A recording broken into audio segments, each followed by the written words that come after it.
Thanks for coming out today. I also want to thank Allegorithmic for hosting the event. My name is Jon Lauf. I'm the lead tech artist at Red Storm Entertainment, and I'm here with Andrew Dixon, a material artist at Red Storm. Our talk is called The Division 2, A World of Materials, and we're going to discuss how we utilize Substance Designer and Painter to create a Washington, D.C.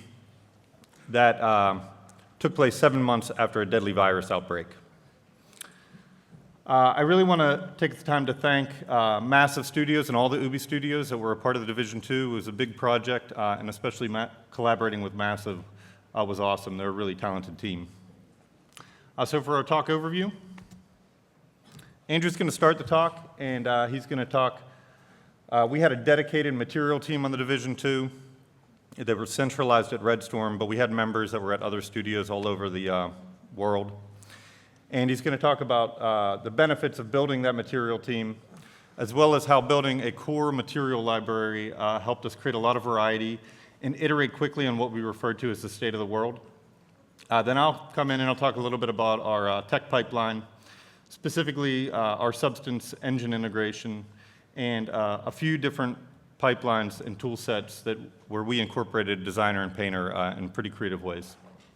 But first, let's take a look at the launch trailer for the Division 2.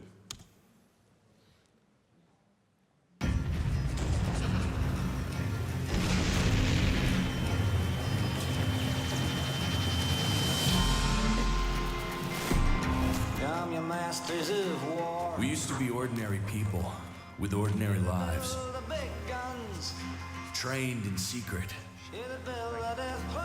only to be activated if the worst happened. 7 months ago, that day came.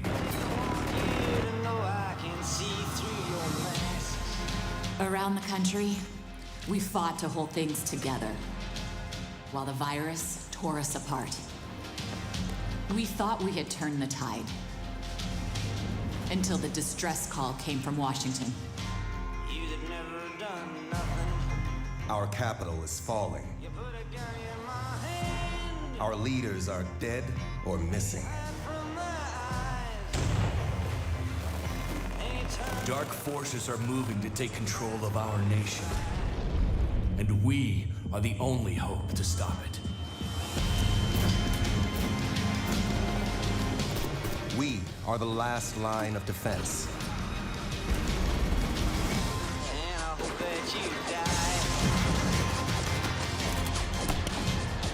We are the people. Making a stand to unite DC.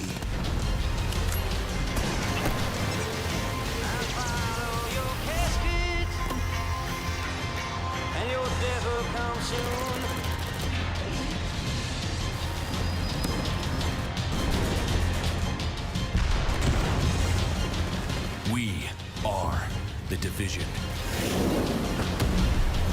And history will remember us.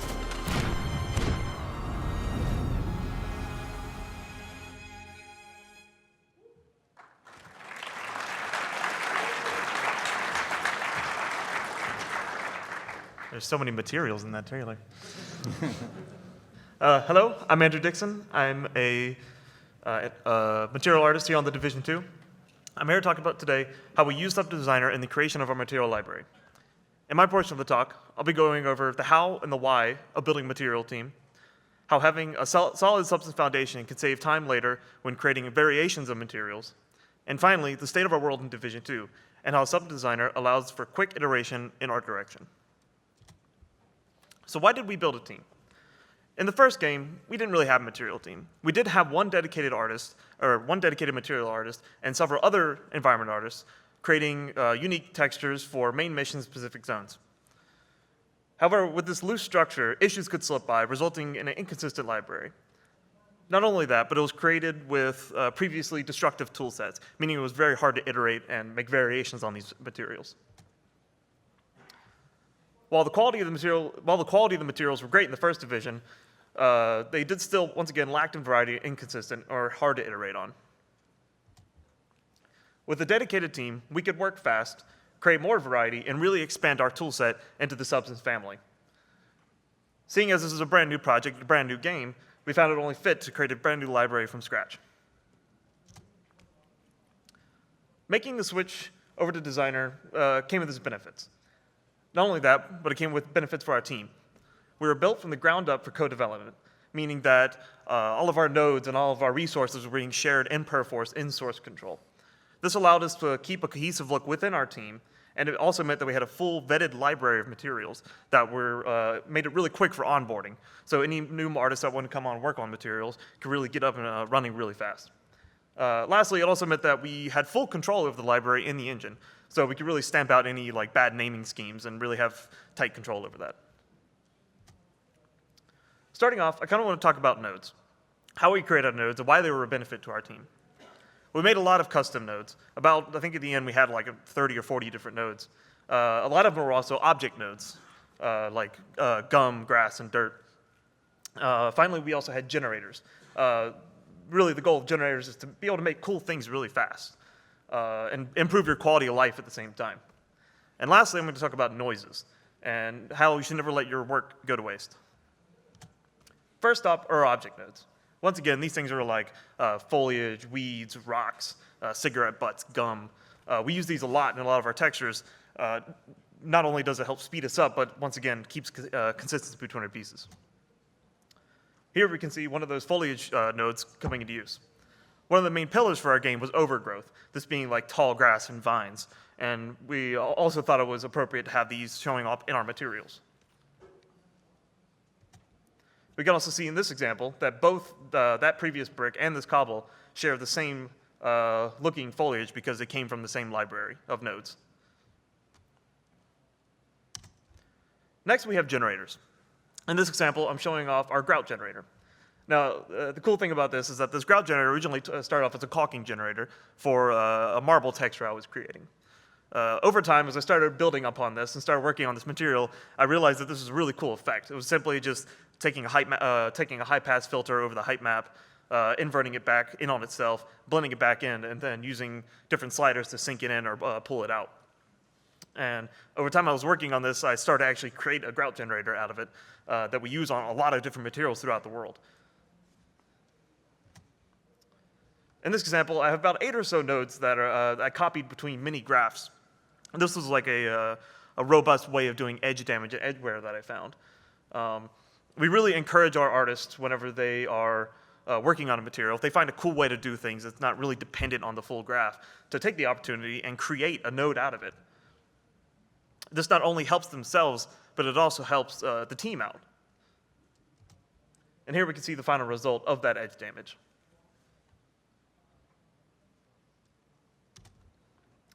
You may think it might be insignificant to make one of these nodes, to really spend the time doing it. There's so many times where, in this instance, I have Designer comes with 3 flavors of curvature. They have curvature sobel, curvature smooth, and curvature.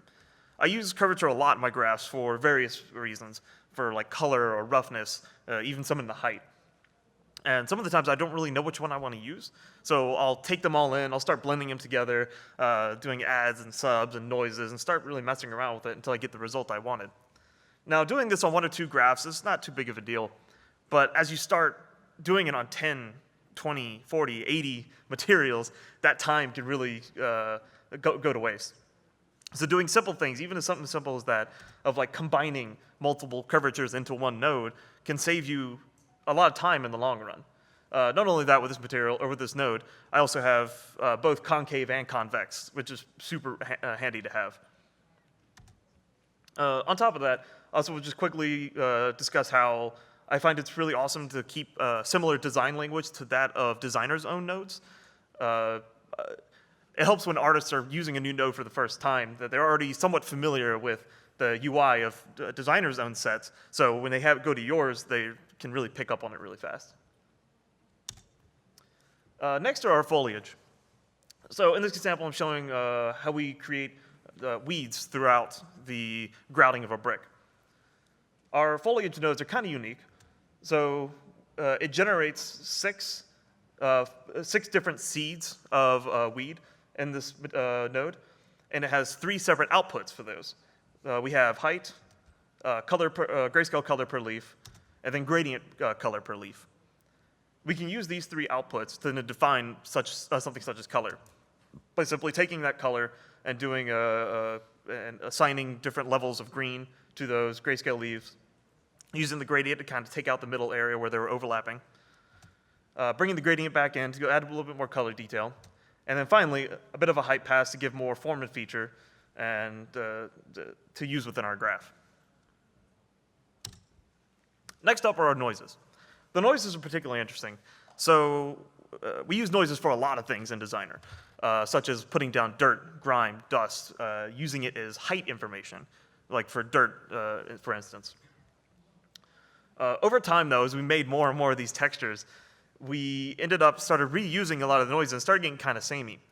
And so as I went through graphs and I'd look at other artists' work, I noticed that they were creating these like really cool looking noises. And I really thought to myself, this really shouldn't go to waste. So I took the day and kind of went through a bunch of noises or graphs and picked out all the really cool noises I liked and made a set of like congruent nodes that all shared a similar design language sliders between each other. So once again, this is just our goal of trying to speed up our workflow. Next, I want to talk about our substance foundation.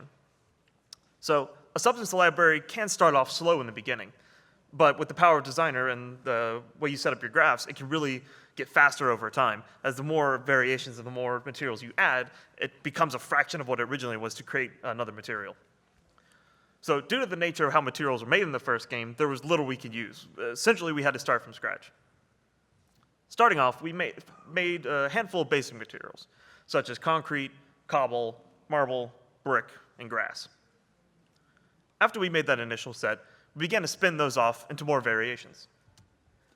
Taking the concrete, for example, the first two are pretty simple. It's just more value variance, roughness variance. The next one's like a waxed concrete with a waxed surface. The other two are a little bit more unique with more paneled variation. And just from that one concrete, we already have 4. But we can take one of the panels and spin it off even further. We can create more panels, and once again, actually using that grout generator I talked about earlier, and get 3 more variants. Just from that initial concrete, I ended up with 6 variations. But we don't have to stop there. We can look at our cobble, see we created 3 variants from the initial one, with more spin-offs from the middle one. And again with our marble, again with our brick, and then again with our grass. So in the end, from those initial 5, we came up with 36 variations. And the cool thing about the grass was that we were able to spin it off from not only grass, but also dirt. So we got variants like dead grass, burnt grass, and then also mud and muddier mud. So yeah, just from those initial 5, we have 36 variations. So how were we able to get away with this? Well, we made sure that our graphs were very flexible and really good for reuse. So what do I mean by graph flexibility? So in this example, I have a cobblestone material. In this cobblestone material, I want to lay down pine straw throughout the grouting. Now, it's very important for me to make sure that whenever a pine straw gets generated, that it orients itself correctly in the orientation of the grouting. So how I'm going to do this is I'm going to use 2 tile samplers, one with vertical objects and one with horizontal objects. I'm going to then take a horizontal-only mask from my grouting and then the vertical-only mask from my grouting. After that, I plug them into the respective generators and then get my final result, or blend them together and then get my final result. On the surface, we did it. We got the result we wanted. We have the pine straw laying through the grouting in the correct orientation without any overlapping on top of the brick. But what if we want to reuse this material? What if we want to use a fan pattern instead? That didn't work. So what was the problem? We ended up creating an inflexible graph. Our graph was could only do vertical and horizontal and nothing more. So how do we go about fixing this? So in this particular example, since we're using the tile sampler, we can actually use the vector map rotation input that is on the tile sampler. We derive a normal map from our height map to get the grout information in the normal, plug that into the tile sampler, and set it up in such a way that whenever an object is generated, it always gets oriented in the direction of the grouting. And here we can see the final result. This sort of flexibility was very important. It meant that we could take our graphs and reuse them, and Sometimes graphs weren't flexible, but we really made sure they were. Next, I want to discuss State of the World and how it really helps State of the World in our iteration and sub-designer for that State of the World. So Division 2 takes place 7 months after the outbreak on Black Friday. With no one around to clean or fix things, what do materials look like? What do surfaces look like? This is a question we had to ask ourselves. So for 3 weeks, we sat down with our art director, and we had 20 or so materials that we iterated on. We had to figure out, is it too dirty? Is it not dirty enough? Is it way too dirty? And tried to really find that middle ground. Not only that, but we had to be concerned about engine masking. So something like sidewalk brick, for instance, is going to go across a huge surface, like 20, 40, 50 meters. To break up that tiling, they use a bunch of grouting and dirt and grime pass over the large surface. So we had to make sure that our textures were dirty enough, but weren't too dirty, so whenever they get another layer added in the engine, that it just becomes way too much. Substance really benefited us in this workflow. In older workflows, something doing these kind of iterations really fast and really rapidly, we wouldn't have been able to give near final results.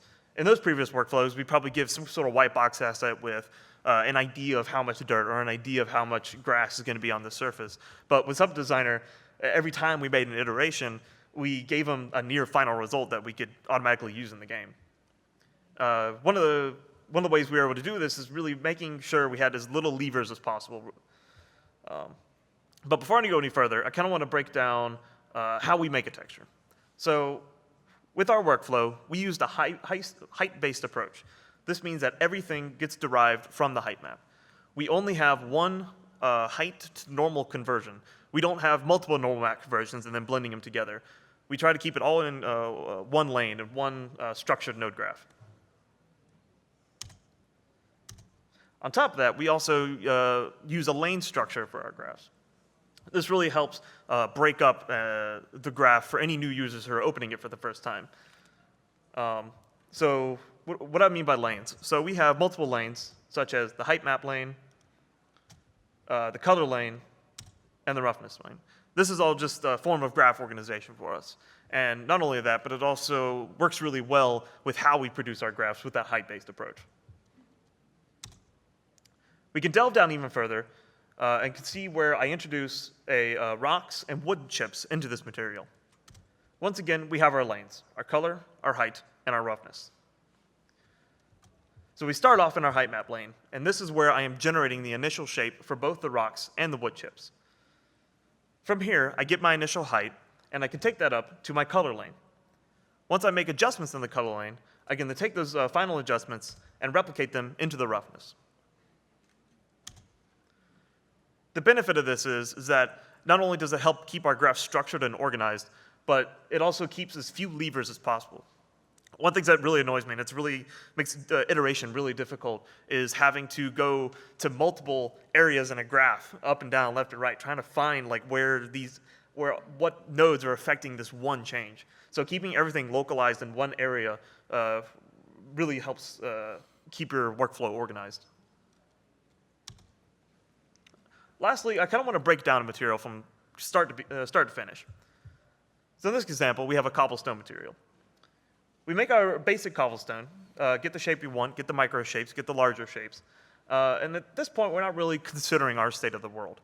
But once we're comfortable with our base shape of cobble, we start thinking about our state of the world.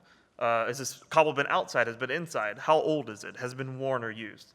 Once we get the information, we can then derive our chipping and our edge wear.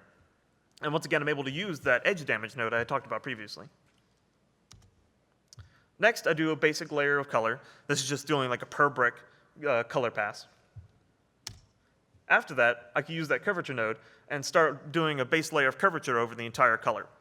Now, we have that micro information in the normal, but having it really pop in the color helps define it even more. Next is a layer of grunge using the noises. I do this layer of grunge and dirt, thinking about state of the world again, figuring out is it too dirty, is it not dirty enough? After that, I add my first new feature, this being grouting. So When I add this feature, this grouting has already had its own dedicated state of the world pass, as you can see. But it's different from the initial cobblestones. So I need to fix that. I need to make sure that both the cobble and the grouting look as if they're inheriting the same space. To fix this, I just do another layer of dust and another layer of dirt. It's pretty minor, but it helps really get the foundation between the two to fit well together. After that, I do a foliage add. Since this is another feature, I'm going to have to do another pass of our dirt and grime. Once more, I do that pass to help get the two to lay well together. Last but not least, I do a quick post-processing. This is just adding a bit of curvature, adding a bit of height mass, and just like a touch of ambient occlusion, just to really get everything to pop and sell. So in summary, we went over how we work as a team and the benefits of having a custom node library, how we reuse graphs to create variations, and at the same time not letting our work go to waste. And lastly, the state of our world, and how you need to keep a dynamic and simple graph structure to help make that iteration process quick. Thank you.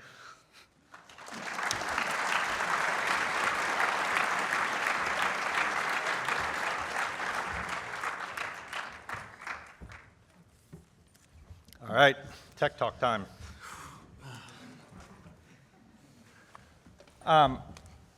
So I'm going to go over a little bit about some of the tools we built to help the material team create the materials for Division 2. First, I'll go over the Snowdrop engine integration, and then I'll discuss 3 different material pipelines: terrain, buildings, and props. So to start, we'll go over our engine integration. Our engine is called Snowdrop. It is a proprietary engine. In the first division, we didn't have an engine integration. We just exported targets directly from Substance and imported those targets into the engine, but this time around we wanted to do it a little bit more appropriately. I guess the big point that I want to make across with the engine integration is how it differs from other engine integrations. We really weren't looking to expose parameters of the Substance graph to the engine. We had a dedicated material team, so we really just wanted to leave it up to them to determine what the final look of the materials would be. And we didn't want anybody to be able to open up the materials in engine and be able to change things. But what we did want is really flexible importing to be able to determine how we would bring these SBSARs into our engine and what type of textures they would produce and how those textures would be packed. And when I refer to packing, I'm talking about taking grayscale outputs from Substance Designer and putting those into, merging them into different channels into a single texture in the game. So to accomplish these goals, we came up with what we called import presets. Now, import presets were just simple JSON text files that the engine read, and they controlled 2 major things: texture naming and, as I mentioned before, packing, or how the outputs from Substance came into the engine. So in this example, we can see that we're creating a texture that has an _D suffix. The root name of the texture always came from the SBSAR file, but the suffix came from the preset. And it will take the base usage, or the base color usage from Substance Designer, that output, and put it in the RGB channels for this texture. A little bit more complicated example is this is our material map, so it has an _M. And we take the metallic output from Substance and we pack it in the red channel, and the roughness channel, or the roughness output from Substance, pack it in green, and the mask and pack it in blue. As an example, the reason we do this is because we really want to keep our Substance files compliant with Painter and also allow the material artists to preview their materials completely in Substance Designer while still having flexibility and not generating too many textures in the engine. So an example at import, this is what it would look like. You would drag your text or your SBSAR file over to our asset browser, and you would get, you would choose your preset here. The naming convention for us was a little unorthodox, but basically it's telling you what textures are going to be generating by choosing these presets. We ended up with a ton of presets at the end. This one, for instance, is pretty standard. It creates a diffuse, a normal, a material, and a height map. Then the engine will show you every single output that is in that SBSAR file, and finally, what textures it's going to produce. in Engine. Another example of that is bringing in the same SBSAR file, but this time we're just going to use the D preset, so we're only going to create a diffuse map.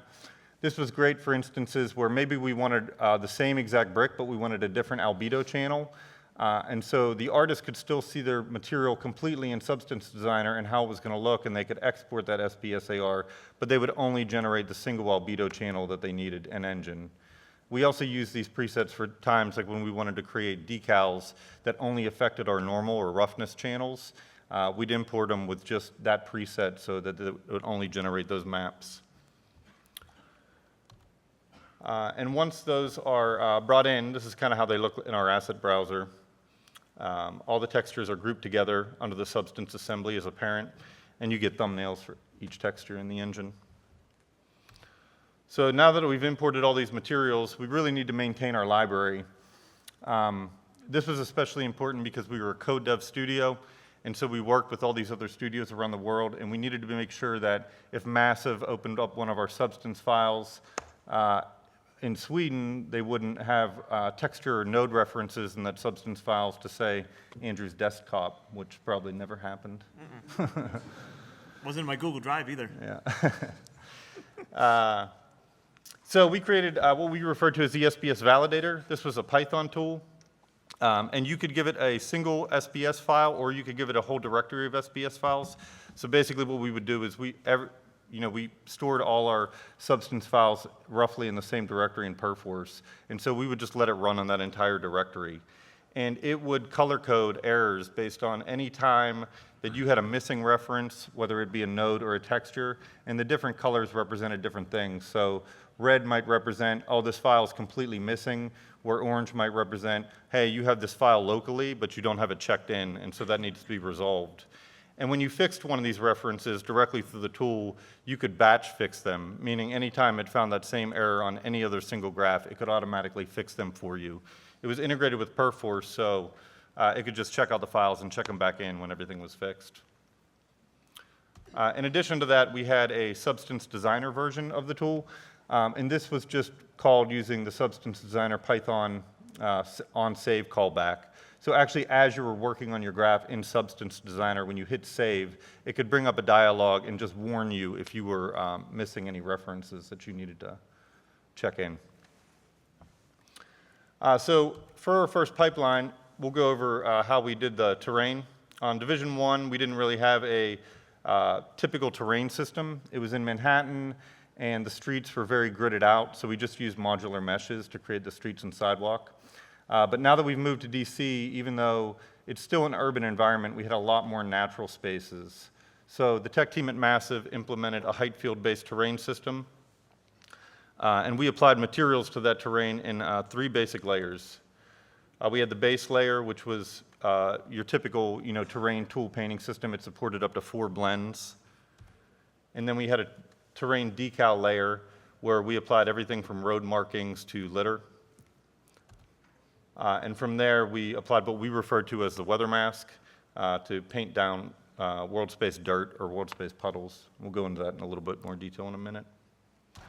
So for the base material, the terrain supported 16 total materials. All 16 materials were generated in Substance, and you could blend up to 4 at any given time by using the in-engine tools. The height map of each material not only displaced the terrain, but it got taken into account in the blending of the materials as well, so the rocks would kind of poke through before the rest of the dirt. Additionally, anywhere you painted grass, we spawned GPU instance grass, and depending on how heavily you painted it, you got different grass meshes based on that. Next up are terrain decals. This is our second layer. We used these really heavily because they were cheap. Basically, the engine would stamp down all the terrain decals and all their maps to the actual base texture of the terrain. And so when you were rendering these, you were really only sampling one texture set, not every single decal. So they got used a ton just for how cheap they were from a rendering perspective. Additionally, we found like we could create a ton of variations really quickly because once you establish the base look of the decal, in Substance Designer, you were just feeding it new masks and new random seeds to kind of really knock out a whole library. So not only for things like road markings, but things as simple as oil stains or muddy tire tracks as well. These decals displace the height, so you could really come up with some cool effects. And because they displace the height, we found that we could really reduce our mesh count that we were rendering, because we started turning things like manholes and litter and stuff like that into terrain decals as well, instead of placing them as prop meshes. We even started bringing in low-lying props like tarps into Substance Designer and rendering out their height maps and other maps and turning in those into terrain decals as well. So that system worked out really well for us. The last layer is what we refer to as the weather mask. This is an RGB projected mask that's top-down projected on the world. It looks like this. It is reasonably low resolution at 1 meter per pixel, and it's artist painted. But we could take that low resolution mask and we could pair it with higher fidelity maps from Substance Designer to create some really interesting effects. An example here is we take our red channel and we're pairing it with the Substance Designer mask in the upper right-hand corner, and we apply dirt with it. So this is before the dirt, and this is after. Same thing with puddle painting. This is our green channel, and this is before puddles and after. And the cool thing about the green channel and the puddle painting system was that the weather system actually sampled the green channel of this mask as well. So when it started to rain, the green channel would inform really where there should be a lot of water buildup on the ground when we were in a thunderstorm. Finally, the blue channel we used to paint a lot of decal wear.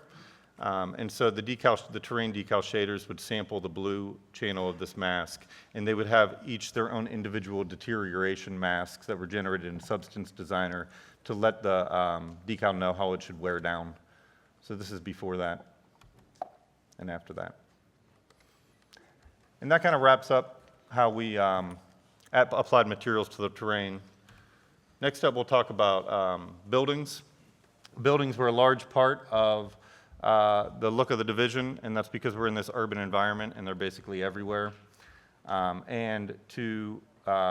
We really used a variety of substance tools with Python to help automate how we added wear and grime to these buildings throughout the world. So I guess at the most basic component, the most basic level, we have what we refer to as a building tile. It could be anything from like 2 windows to an arched window to a flat wall or a doorway. And this tile, this component, was just repeated over and over again until it made a building, and artists could customize which tiles were chosen in different areas. So similar to the terrain, we painted our buildings in layers. We started with a base layer here. It's just a simple yellow brick pattern. And then what we referred to as a tile grime mask. And this is how we applied the grime. So we started with the red channel, which was ambient occlusion, and then the green and blue channels each housed a different grime mask. From there, we applied what we referred to as wall breakup, but this was really to make sure that we didn't have a lot of repeating grime patterns across a large wall when a tile repeated. So one of the channels, the wall mask was world space projected onto the buildings, and one channel would break up the grime. Another channel would add a little bit of color variation across the building, and then the blue channel we used to kind of undulate the normal map, so you'd have some bricks sticking out in areas and other bricks flat against the wall. So let's talk about our base layer, our base material. What we were concerned about is creating enough textures to provide enough variety throughout the world because we had so many buildings. We're an open world game that is streaming, so texture memory is always a concern. So basically what we wanted to do was we wanted to create a shader where we could take this one texture set from Designer and create a ton of different looks. We tried a few different techniques. We tried color overlays and we tried gradient mapping as well. But what we really found worked the best for us was taking the albedo map and taking its RGB color space and converting it to hue, saturation, and value in the shader, and then exposing those parameters for artists to tweak to create different materials. We also allowed a shiftness in the roughness value as well. This worked out really great, and we could create a ton of different materials by just combining a few shifts of sliders here and there. So here we start with this basic red brick shader. or basic red brick material. And from there, we can create, 8 different looks: a yellow brick with darker grout, or a glossy painted brick, or even we had, additional mat. We could use the height map in there to make moss look like it was growing out from the brick grout. From there, we need to apply our grime and wear. As I mentioned before, this is done with what we would call a tile mask or a tile grime mask, and these masks were geometry specific. So what I mean by that is, like, you need grime built up to occur where the window edges are, or under a metal overhang. You want rust strips coming down. So they had to take the geometry into account. On Division 1, these were all hand painted, and it was a really time-consuming process because we had so many unique tiles to paint for. So we really wanted to automate this process for the Division 2. So because these things need to take the mesh into account, or the models into account, what we decided to do was bake out a bunch of mesh maps in Designer, like curvature, world space position, ambient occlusion, and from there we would run it through a Designer graph that would automatically generate our grime for us. In order to accomplish this, we really wanted to speed up the ability to bake mesh maps, and so we wrote what we called the FBX Map Baker. This was a tool written in Python, and it took advantage of the Python FBX SDK. For any tech artists in the room, we at Redstorm really utilize the Python FBX SDK because we have so many different artists who use different DCC applications like Max or Maya or Modo, but they all export FBX because that's what Snowdrop takes in as an import. So by leveraging the FBX SDK, we really only have to write one tool, and then any artist can interface with it. So this tool interfaced with the Substance batch tools, specifically the SBS Baker, to export and bake out all the mesh maps that we needed for our tile grime. It supported baking out a bunch of different FBXs at once, so you could drag and drop. You could use the Snowdrop source FBX files because the tool would automatically strip out any collision meshes for you, or any decals or things like that. You could also choose what meshes you wanted to bake. You can see in the slide that the highlighted boxes are the meshes that are going to bake in each individual FBX, and the ones not highlighted will be ignored. Additionally, it had a tri-state where you could tell it, I don't want this mesh to bake, but I do want it to contribute to ambient occlusion. And it had some other cool features, like you could bake directly down to a projection plane that was automatically generated under the hood based on the bounding box of the different FBX files. It also supported preset saving and loading. So once you had your tool set up and you had all your bakes ready to go, it supported all the same map bakes that Designer supports. You would just have to reload your preset anytime you wanted to break out a new tile. So after this was export and we had all of our maps, we needed to run this thing through our giant grime and wear graph.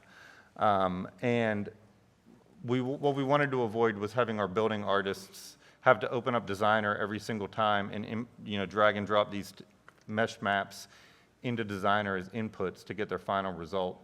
So being typical tech artists, we all grouped together. We were going to make this amazing tool that automatically lets you load up an SBSAR, make tweaks to it, see the result, tweaks it again.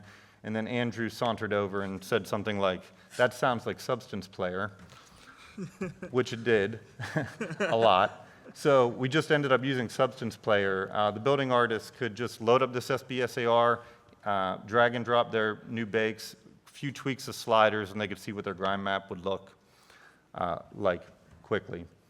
Once exported, it would look like this in Engine, a full building with all their tile grimes applied. Next up, I want to talk a little bit about our props, our prop pipeline, and how we use Substance Painter. Specifically, I'm going to talk about how we used a lot of custom shaders in the engine. And when I say custom shaders, I mean a lot of times, a lot of these shaders just took a simple RGB mask in as an input and created some really cool results from that mask.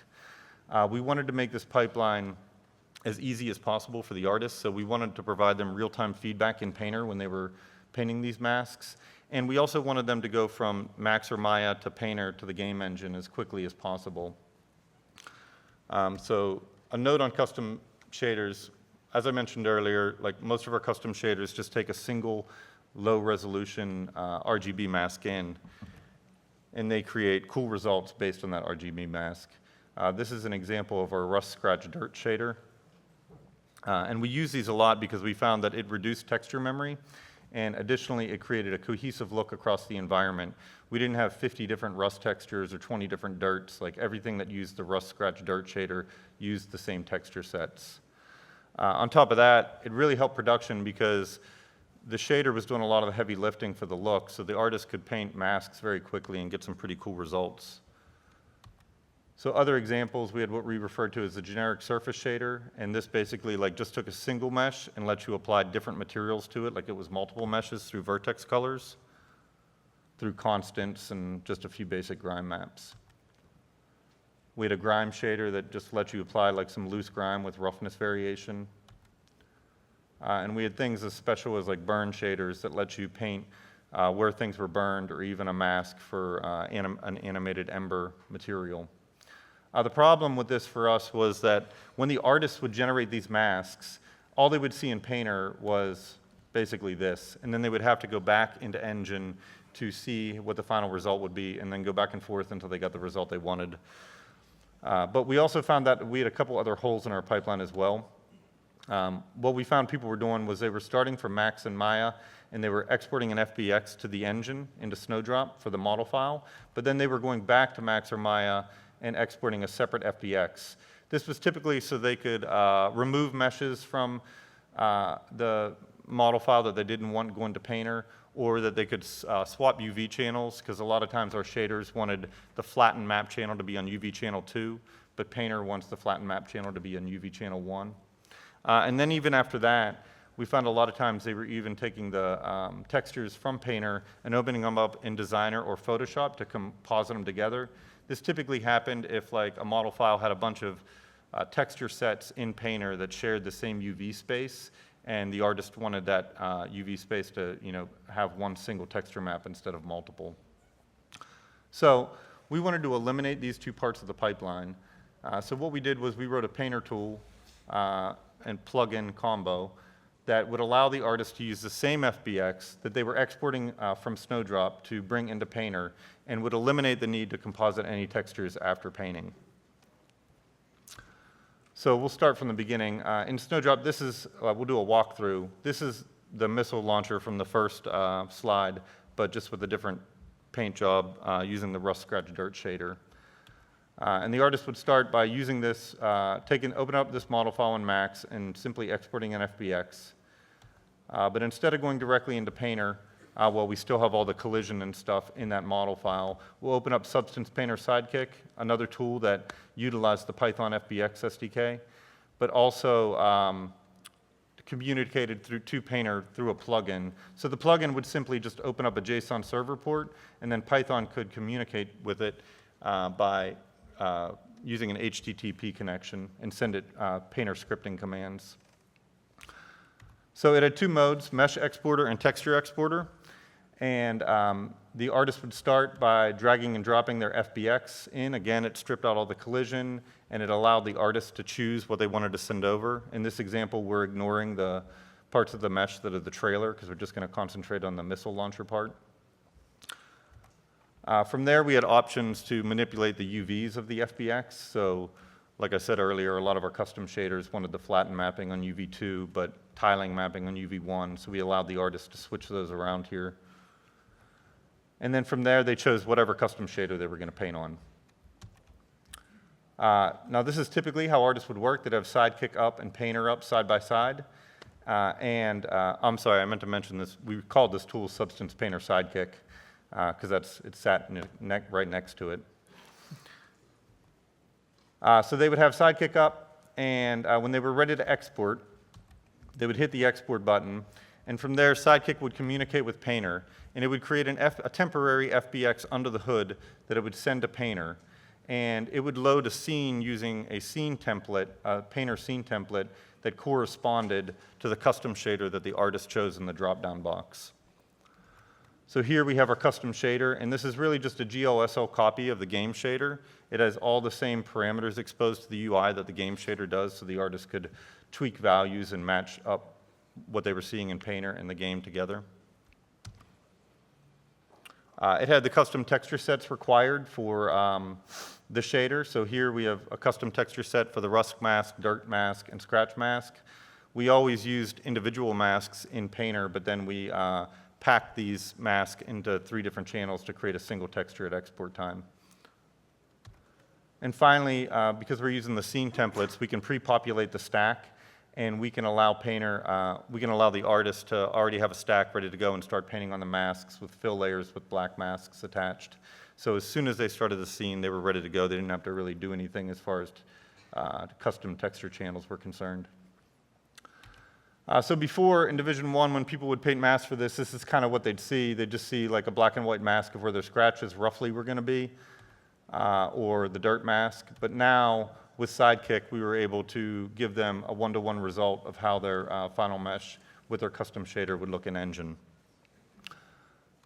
Now that they're ready to export textures, we go back to Sidekick and we switch to the Texture Exporter tab. We do this in this case because this mesh had a bunch of different, this model had a bunch of different meshes, which in turn had a bunch of different texture sets within Painter, but they all shared the same UV space. So we really wanted those composited down to a single mask.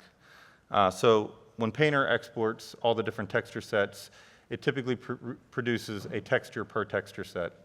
But what we wanted was a single texture. So what we would do is tell Sidekick to combine the texture sets, give the texture a final name, and then we'd hit export. And as the textures came through Painter, Sidekick will composite them together using the Python imaging library, and then delete all temporary images.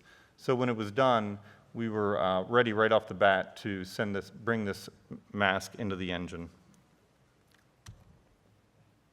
Here you can see the final result of the missile launcher in Painter and then the missile launcher in Snowdrop. I wanted to show a few other examples of how Sidekick and Painter and these custom shaders were used to paint some of the other props in our game.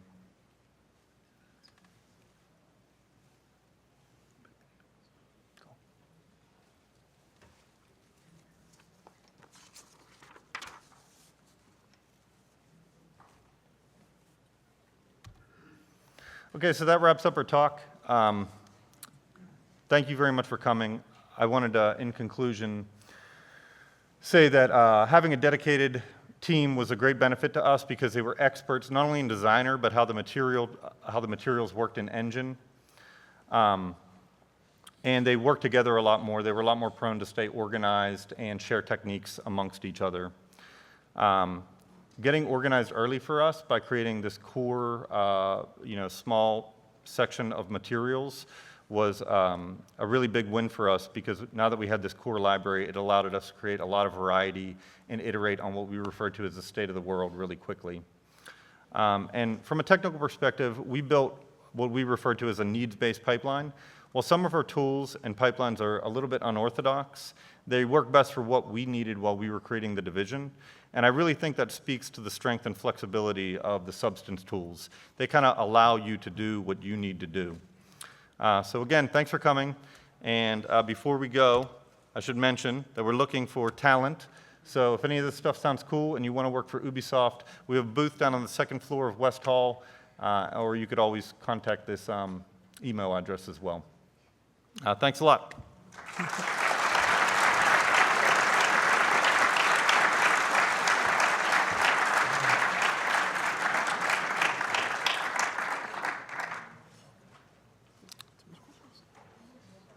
We can take any questions if anyone has any. Is this mine? I've been drinking out of it. Oh, yeah. Oh, shit. I think that one's definitely yours, though. Hello? Hey, man. You hear me? Oh, there it is. Yeah. Hello. You're going over your terrain tool, right? Can you? Oh, there, sorry. You're going over your terrain tool, and I was wondering if that's a vertex painting that you're using? No, it's actually a texture. So it's a world space projected texture down on the terrain. It just has a pretty small resolution, but it was not vertex dependent. Oh, that's good, because I was going to ask about the optimization, but you answered. Yeah. There you go. Thank you. Hey guys, Hello. Hey. thanks for giving this talk. It was really fascinating to see the insides of this. My question is kind of related to the materials, and Do you guys use photogrammetry or any other types of techniques like that in your materials, or are you guys going to look into expanding into that? Because it seems like you guys have a lot of tools already that cover different. For majority of our materials, they were all from Substance. We did have a handful that were either photo sourced or photo scanned. That we had, like, I think our trees were all photo scanned, and like the leaves for those trees. But for the majority, it was all designer, and even like things like grass and even the nodes I talked about, like the grass and the foliage, those are all from designer as well. Nice. I see. Thanks a lot, man. No problem. Hi. Could you talk a little bit about what you did for characters in terms of materials and stuff? Say it again. Could you talk, for characters? Oh, You know, it was a completely separate team. We were just environmentally based. All right, okay, thank you. Sorry. sorry. Hey guys, man. thanks for the presentation. Maybe this was covered before. How big was the materials team, and was it remote? 8, 9? Yeah, I or would 9? say we had about 8 or 9 members in and out, and we tried to support it with at least a couple tech artists full time. And was it a remote setup, or was it on studio? Well, I mean, we had different members at different Ubi studios. Locally, I think at most we had 4, 3 or 4. We had 4. We had 4 at one point at Red Storm, but then we had 2 others in Annecy, and I think another one at Reflections, I believe. Thank you. Yep. That's everything. Oh, there's some guys standing up there. See, okay. Hello. Hello, hi. Just one question. Have you found a way of reloading the mesh in Painter? Yeah, there's From actually, outside Painter, sorry.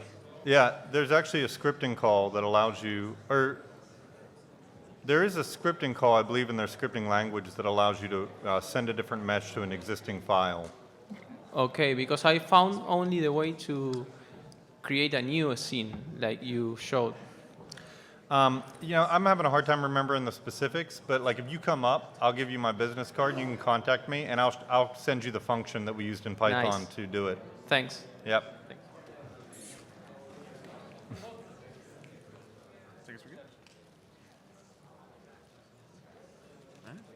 Awesome. Thanks Cool. a ton, Thank you. guys.